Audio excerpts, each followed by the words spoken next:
Welcome to Cutting Edge Catholics, a podcast of renewal, reconstruction, and resistance by voices within the independent Catholic movement. For more information on inclusive Catholicism, please visit extraordinarycatholics.faith. And now, meet your hosts, Reverend Dr. Trish Sullivan-Bonney and Reverend Dr. Jayme Matthias. Welcome to Cutting Edge Catholics, a podcast of renewal, reconstruction, and resistance. I'm Father Jayme Matthias. And I'm Reverend Trish Sullivan-Bonney. And for this episode, we have a very special guest, Reverend Trish. Well, I'm super excited to welcome a member of my Charis Faith community to our podcast, Jayme, and listeners and viewers.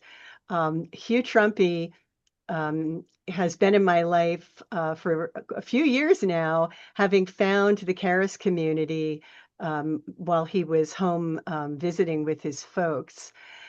He grew up in the city that I live in.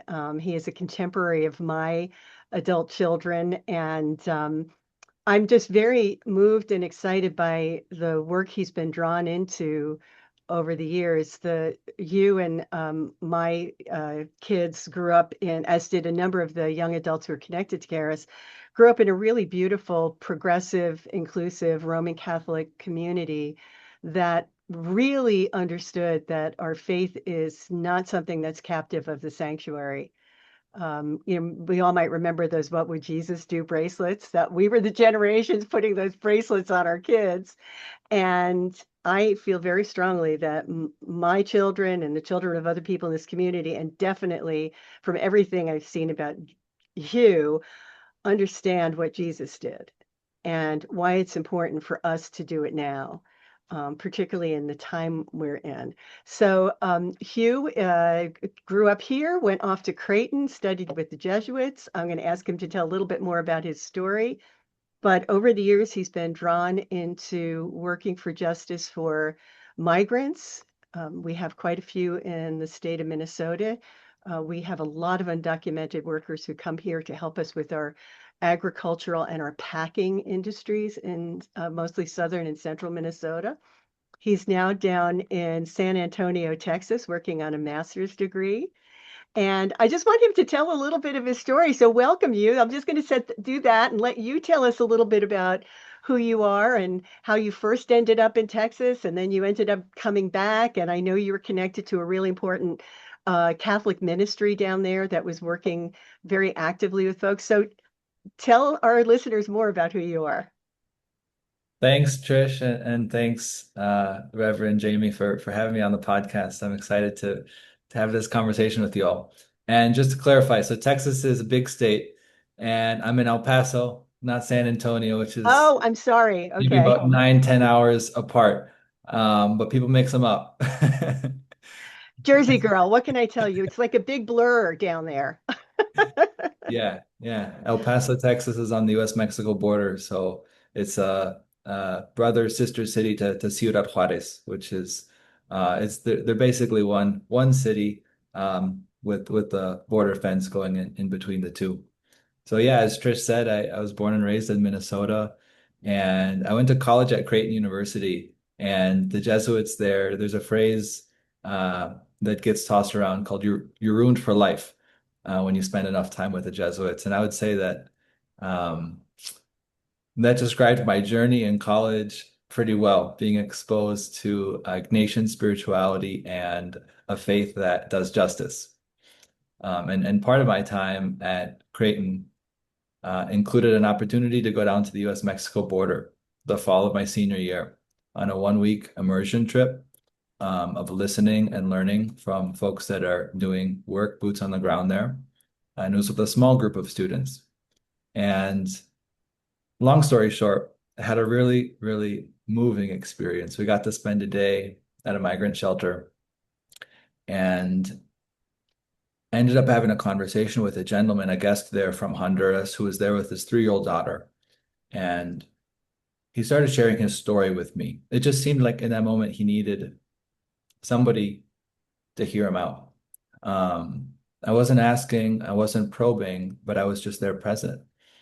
And I had learned Spanish, spending a year abroad in Argentina, a few years earlier, my sophomore year in college. So I was able to use that language experience to have this conversation with him. And about 10 minutes in, I just noticed myself drenched with tears, and he was as well. He shared about how a few months earlier, his dad and his brother had both been killed by cartel violence in his small town, and his only option was to flee with his daughter. And here he was. And so I went back to finish my senior year at Creighton, and this experience wouldn't leave me. It was like my heart was still there in El Paso. I had never felt such emotion. I'd never shed tears for a complete stranger that I didn't know. Um, and so this shelter that I had spent the day at in this immersion experience was ran by a nonprofit called Annunciation House, which has been around since the 1970s. It's a faith-based organization with Catholic roots. Their first house of hospitality was actually gifted to them by the bishop, by the Diocese of El Paso, back in the 70s. And they've been operating ever since. They have multiple houses of hospitality now. They've received, I think they're up to maybe 600,000 or 700,000 migrants, which they refer to as guests, through their houses over the years. And they're completely volunteer run, and they only accept small donations with no strings attached. And it's from folks from all around the country.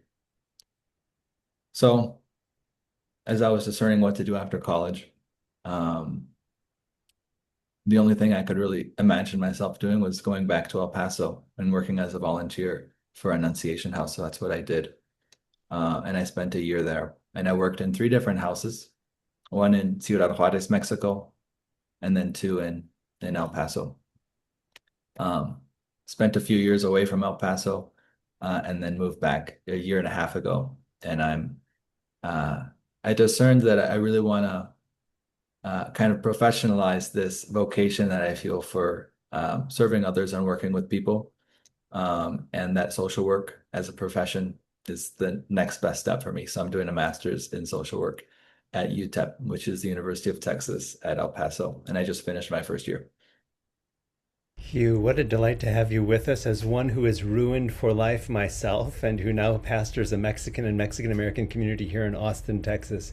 What a delight to know that persons like you are here in Texas and are part of the journey and the struggle that many of us are going through.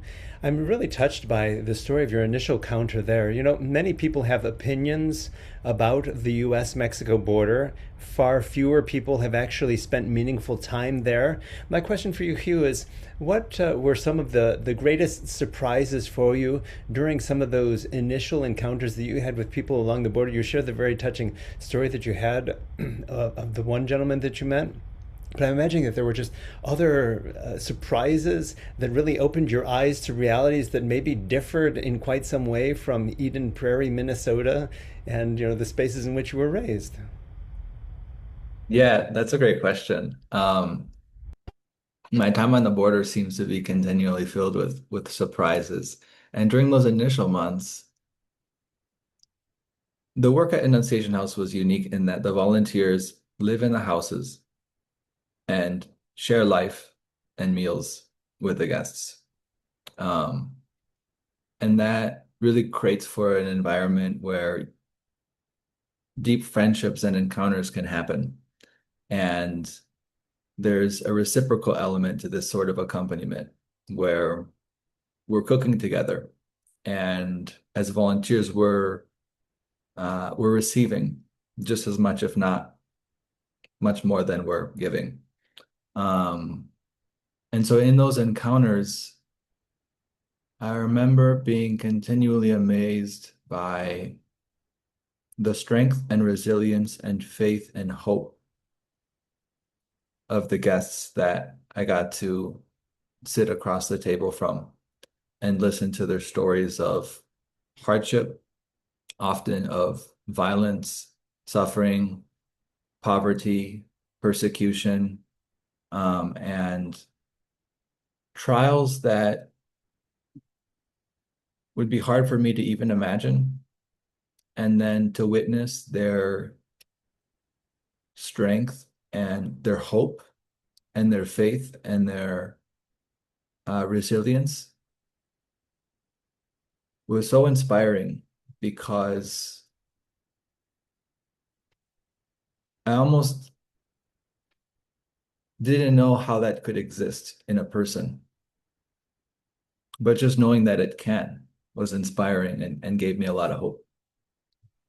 You know, my whole lifetime, we have been hearing stories about the persecution of our neighbors below our southern border. And of course, this country participated in so much of that with our grave missteps with the School of Americas and, the way in which we, propped up dictators and now we just recently had someone on from Minnesota Interfaith Power and Light and, with the climate issues that we are precipitating in the dominant world and which is going to make the global south just untenable for so many people in so many settings. I think about you down there and I kind of wonder, your whole life we've been dealing with this rhetoric of like, build walls and keep them out. I mean, that's been the dominant discourse. Um, what would you want, people who are up here to know about what you're seeing there, like the kinds of things you've seen, or maybe, misperceptions or what the dynamics that are bringing so many people desperate, filled with hope. I'm moved by that, but it's very desperate to get into the safety net of this country, which of course then again we're eroding that. So, um, what are you noticing, and what would you want people to know? Yeah, I have to admit I feel overwhelmed by that question because there's so much that I could share. Go for it. And and I also will say for those that are curious and particularly interested, here in El Paso, there's three that I'm connected to, and there's even more, but there's three organizations that put on what they call border immersion experiences, very similar to what I got to participate in my senior year at Creighton University. And they welcome groups from all around the country to come down and have a border encounter. And they're anywhere from 3 to 6 or 7 days, where you learn firsthand, boots on the ground, what's happening on the border, from a faith-based perspective, meeting with different leaders, perhaps even spending a day at a migrant shelter if, right now a lot of the shelters are empty, so that's not as much of an opportunity, but it can be a really moving experience.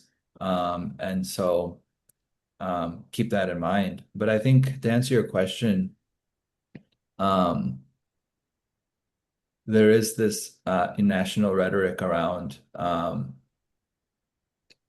we need to keep certain people out and that immigrants are criminals and bad people, which I think for the most part, most folks would be listening to this podcast at least know that's not true. Um, but yeah, we often ask here, when we live in a community that is a border community and we see and look at the border fence all the time, and we hear of or meet folks who have fallen off the border fence, or I'm familiar with a group that goes out and does desert walks once a month on Saturday mornings, and they look for people's remains who were walking through the desert and passed away. Um, and so, yeah, question is, do we build a taller wall or do we build a longer table? And I think for my community here, I can speak for them in our experience of being in community with and accompanying migrants and immigrants here on the border. The only answer we can think of is build a longer table. Mhm. Yeah. And Trish, you mentioned climate change.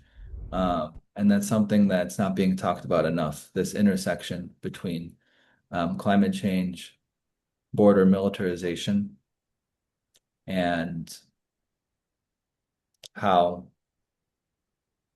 it's most affecting folks in lower income countries that are more vulnerable to droughts and extreme weather events, and it's causing them to flee north. Mhm. Hugh, you speak about border immersion experiences, you speak about relationship and accompaniment, and we know that you're a border encounter facilitator. What strikes me, though, is that Pope Francis of happy memory often spoke about what he called a culture of encounter. And so I'm wondering for our listeners and viewers what it is that a culture of encounter looks like there at the US Mexico border concretely. I'm recalling, for instance, Bishop John Stowe of Lexington, Kentucky.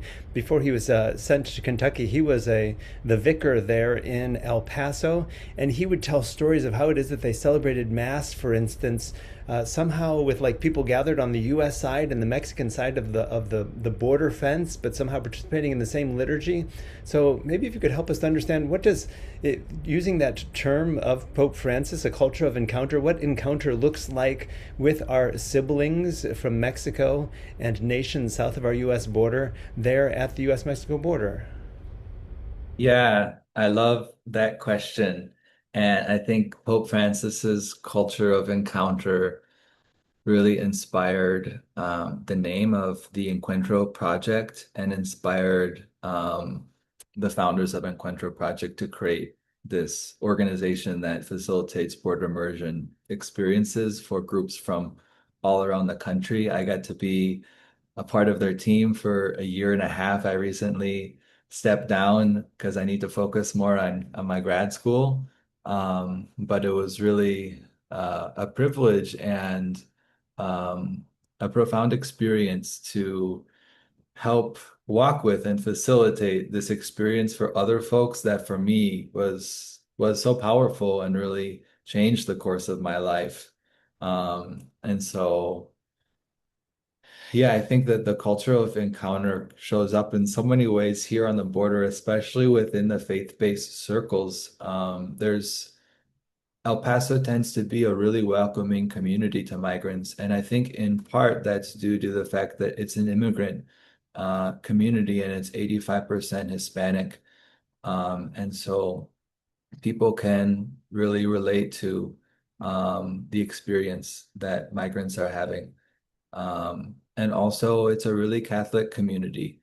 And the Catholic Church here is really connected and mobilized. For example, when surges of migrants have happened over the past 5 years, Annunciation House calls out to its network of churches, um, mainly Catholic, also Christian, within El Paso, and asks who can open up their doors, push their pews aside, and receive a busload or two of migrants per week and give them hospitality because our shelters are full.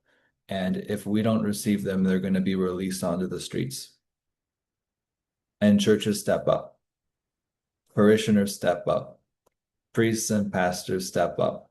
And it's really incredible to see. There's a community as far as 30 miles north of the border in Chaparral, New Mexico, which is considered a colonia. So it was more on the outskirts of the city, and 20, 30 years ago, didn't have a lot of public utilities, and it's been growing and becoming more resourced. And so these are folks who, many of whom came as migrants just a decade or two ago and now are more established and now are receiving during surges busloads of migrants and welcoming them into their community, providing hospitality and helping them to get on their way, to get on their next step to wherever they want to go. And so, yeah, I think that people here in through the culture of encounter, part of it is being transformed, being open and curious and allowing ourselves to be changed through our encounters and relationships with other people. Hugh, I so greatly appreciate your words. And one thing that comes to mind is, especially as you're talking about how it is that Catholic churches down in your direction have opened up their doors. What a beautiful image of pushing aside the pews to be able to accommodate people. I mean, it just, what a tremendous, tremendous gesture for those of us who are Catholics and used to coming to church and respecting those spaces for the worship spaces that they are, to be able to say, hey, you know, we need to be doing something more with this space. What would our ancient ancestors of the early church have done? That's exactly what they would have done. They would have pushed aside the pews and said, come on in, y'all. So I have a two-part question for you, Hugh. First of all, how is it, or why do you think that is, that that's largely a Catholic thing, especially in your area? And or, you know, is there participation of other churches as well? Be interested to have that perspective, because it just seems that for us as Catholics, at least, it's part of our Catholic social teaching and our taking seriously of Matthew chapter 25, that whenever we see someone in need, we see Christ in that person. So there's something very Catholic about us responding as we respond. But I'm wondering whether other people are doing the same in other faith traditions, what it is that you're seeing in that respect. And I'm also wondering if you have any insight into what it is that we should do when, especially our Catholic family members and friends, feel a little less sympathy or support policies that just seem to be difficult to reconcile with the church's social teaching and its admonition that we recognize one another as sisters and brothers in Christ. A great question, Jayme. Thank you. Thank you for asking that. I think that um, why is the Catholic Church so mobilized here and so eager to serve and provide hospitality to the migrant population? Um, well, first of all, we have a wonderful bishop, Bishop Seitz, who is really an advocate for the migrant community and for wanting to change the narrative around migrants and immigrants in this country within the church and more broadly within the political sphere. He's really outspoken. He goes around the country and speaks to groups, speaks at churches, and he's also present here with us. And that makes a difference. That helps. Um, the churches also, the Catholic churches have a long history of providing hospitality here. And the church has always served the immigrant population here in El Paso. And so I think that helps a lot as well. Like I said earlier, the first Annunciation House shelter was gifted to the organization by the diocese in the 1970s and has since given other buildings to serve as houses of hospitality to Annunciation House. There are other churches that are involved here. There's Lutheran churches, there's evangelical and Protestant churches that are also pushing aside their pews and providing hospitality to migrants. So it's not just the Catholics, but there are a lot of Catholics here. And so a lot of the Catholic churches step up. And to respond to the second part of your question, what do we do about Catholic folks in our life who may have less sympathy towards migrants or immigrants, or maybe are swept up in these false narratives that are so mainstream right now? And I think that's a great question, and I'd be curious to hear, what you and what Trish has to say. But I would say, we have really visionary leaders right now, like Pope Francis and Pope Leo, who are really strong, powerful voices on how we should um, think about the stranger and how we should look at these global issues of migration and refugees and climate change and what is our role. And so I think, lifting up the voices of Catholic leaders and, you know, passing those voices along to these Catholic folks who have a hard time being sympathetic towards the issue of migration. I think that that's one thing we can do. Mhm. I love your description of your bishop, and what a blessing that someone like him is there. I have a bishop in my life who's fluent in Spanish, who was sent to a very highly Latino diocese in New Jersey. And he was sent there because his whole life he's had a passion for the people on the margins, and that makes a difference. And having those strong moral voices is really part of what we need. You will smile, you, that you might have caught this dialing into Mass, but we now pray for Pope Leo during the Eucharistic prayer. And the reason we pray for Pope Leo is not because we somehow report through to him, but we're all very clear that he's now the most important, forthright Christian voice on the globe around the issues, some of the issues that matter most to us as ecumenical Catholics. And I'm so grateful for his clarity, which comes from two different places. It comes from both the North American and the South American context, right? One of the things that I was thinking about, you were saying, what are our thoughts? One of my thoughts has been the white community, the Euro-American community, needs to get over its amnesia. It needs to get over its amnesia. And I say that because, I'm the granddaughter of four Irish immigrants. My grandfather Hanley was illegal. He crossed from Canada into New York State with no documentation. He got thrown out. But he got thrown out because he was brawling in bars, okay? But to feed a stereotype, right?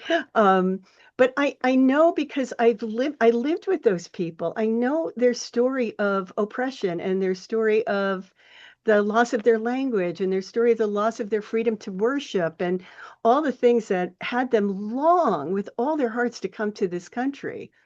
And the further we are away from our own story, the easier it is to get into this demonization of folks, right? To not recognize that, Stearns County, Minnesota had a checkpoint that Germans could not pass during World War II. If you were a German farmer in Stearns County, you could not travel.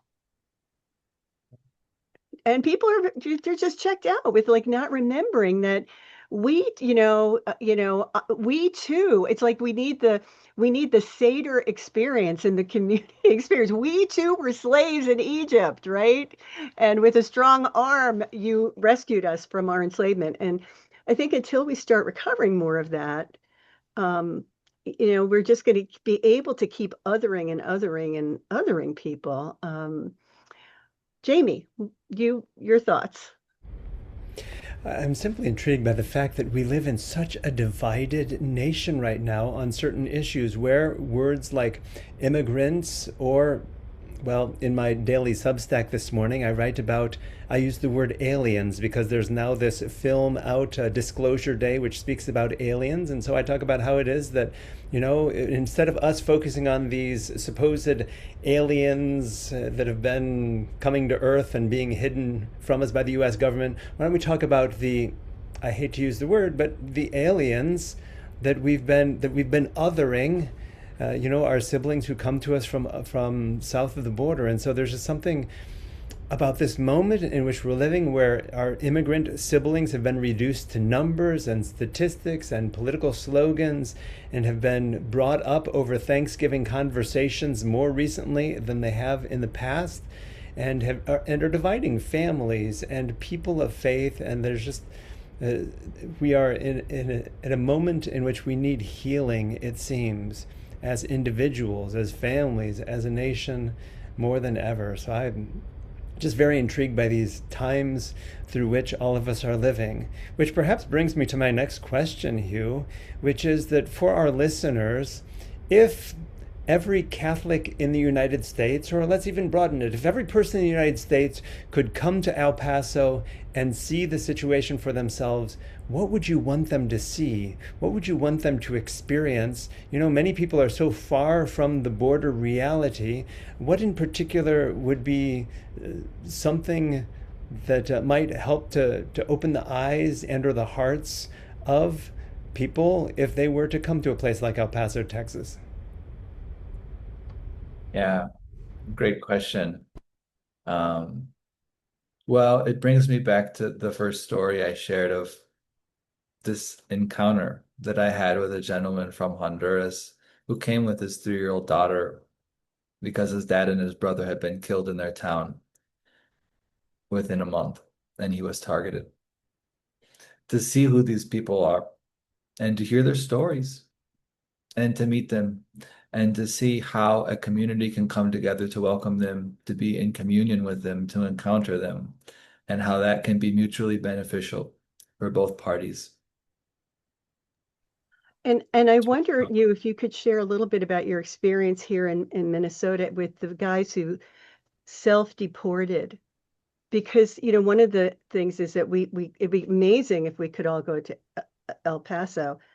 I need to go to Shakopee Yeah. on the other side of the river, right? So, tell us a little bit about what you saw here too, because, right now, after Metro Surge, we're dealing with a lot of people who are locked down. And this is going to happen all over the country as ICE comes in. We just had 26 roofers rounded up in Bemidji while they were working on a job. So, it's still going on. It's still real. We still have families that are, now often households without any providers in them because the men were either grabbed or felt like they had no choice but to leave. So I'm wondering if you could share a little bit about your experience working even up here with, immigrant folks and really what you saw and what you're seeing with these families now that have lost their breadwinners. Yeah, I think you're right. You're spot on when you say that it's not necessary to come to El Paso to understand and experience what's happening in our country with migrants.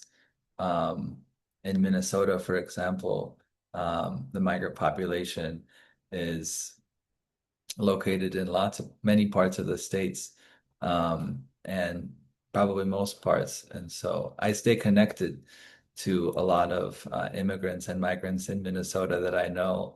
And during the Operation Metro Surge, um, many of them decided that it's not worth it to live with this level of fear.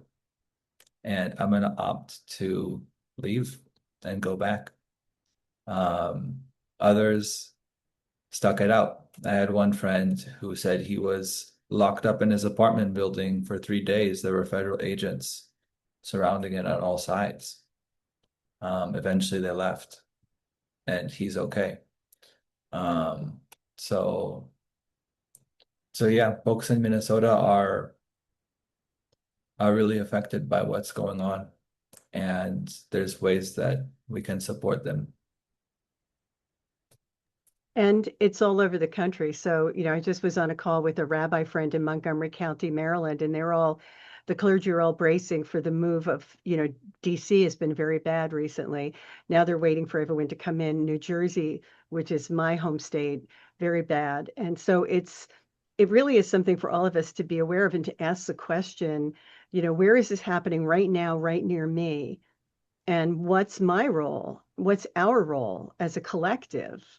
I did the image, like Jayme said, of people saying, all right, we've got a big space here. Let's move the pews. Let's get people in here, is so important. But at the same time, we've lost sanctuary status in this country. The churches used to be sanctuary. So it's a complicated and really important issue for us to all keep our eyes on.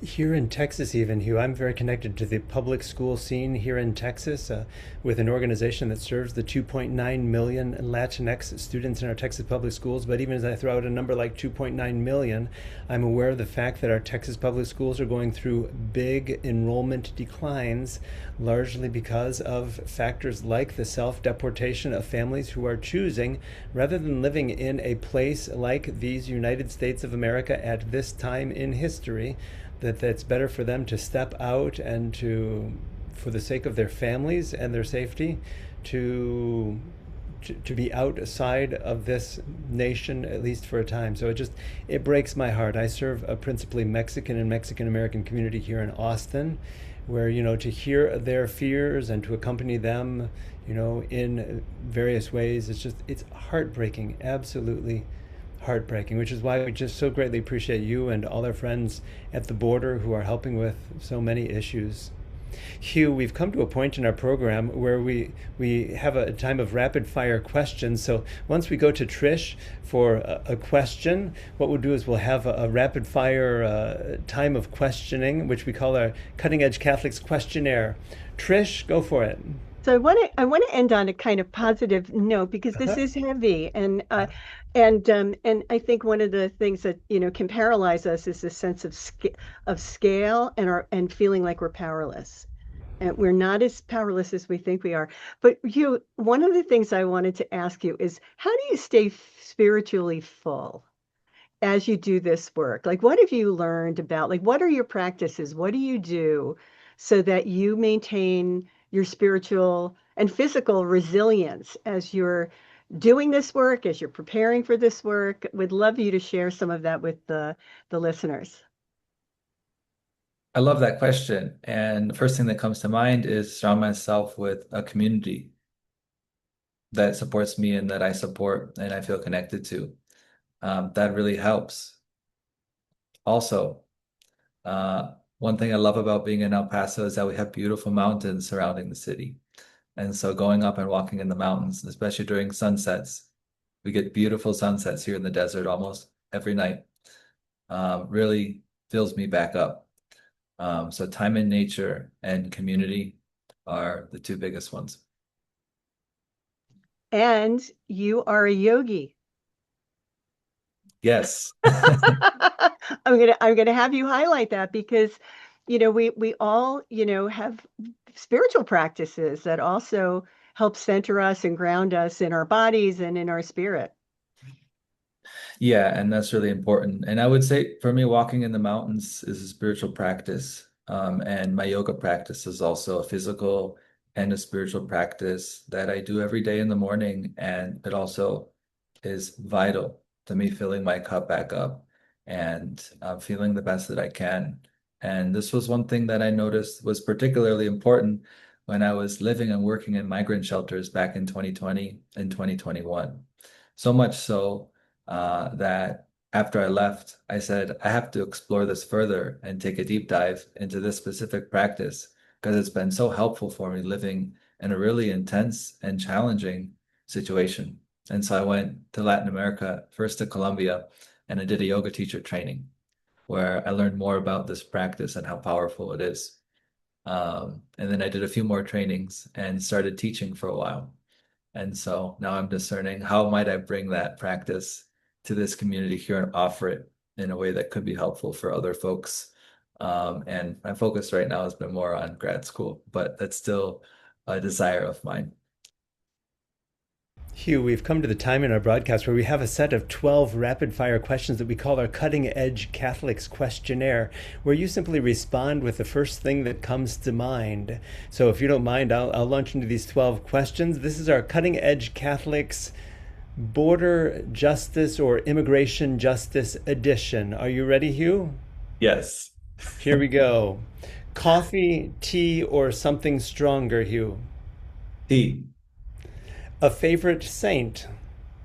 Saint Francis. One word that describes migrants. Resilient. A favorite yoga pose. Tree pose. A favorite pope. Pope Francis. Hugh, the most misunderstood word in today's political climate. Wow. Asylum seeker. Hugh, a favorite social justice movie. Romero. Complete this sentence. The gospel demands. A faith that does justice. Two last questions. Hugh, a troubling trend. Mm. Normalization of the persecution of immigrants. And finally, Hugh, a reason for hope. Mm. Love is stronger than hate. Amen to that. Hugh, thank you for allowing us to have some fun with our Cutting Edge Catholics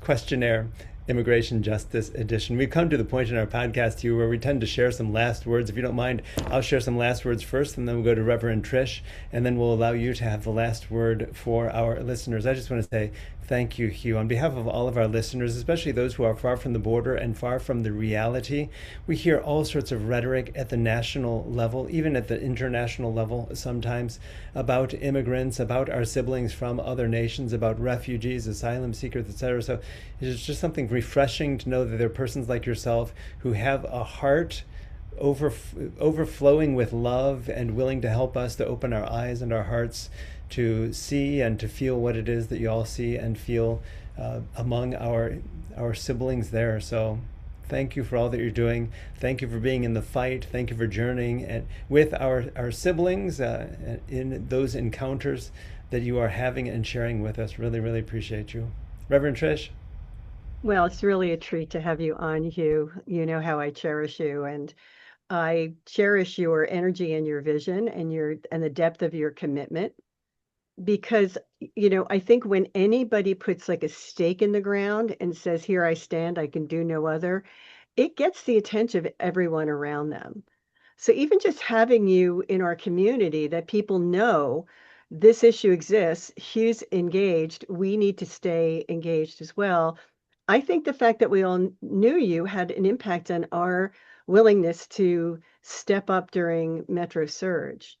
And the question now becomes, how do we keep our momentum, and how do we keep serving people and not let those folks who were kind of on the margins in our city go back, into the outer rim where we're not really attending to them anymore. So I'm just really grateful that you made time for us and shared we say in the 12-step movement, your experience, strength, and hope. So it gives me hope. So you get to have the last word. So I'll turn it over to you. Any final thoughts or things you wanted to mention? Well, first of all, thank you. Thank you, Jayme and Trish, for having me on. This was a lot of fun. And yeah, it's really special to share a glimpse of my life. And I think a question for folks to reflect on going forward is, who and where can I accompany folks in my life or in my community? Accompaniment as sharing in the joys and the sufferings of the lives of others.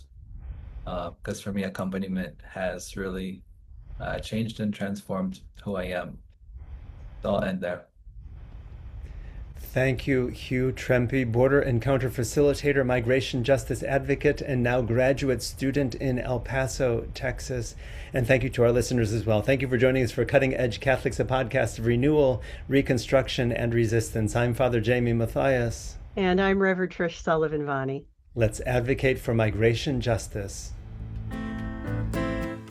Thank you for joining us for Cutting Edge Catholics, a podcast of renewal, reconstruction, and resistance. For more information on inclusive Catholicism, please visit extraordinarycatholics.faith. Keep the faith.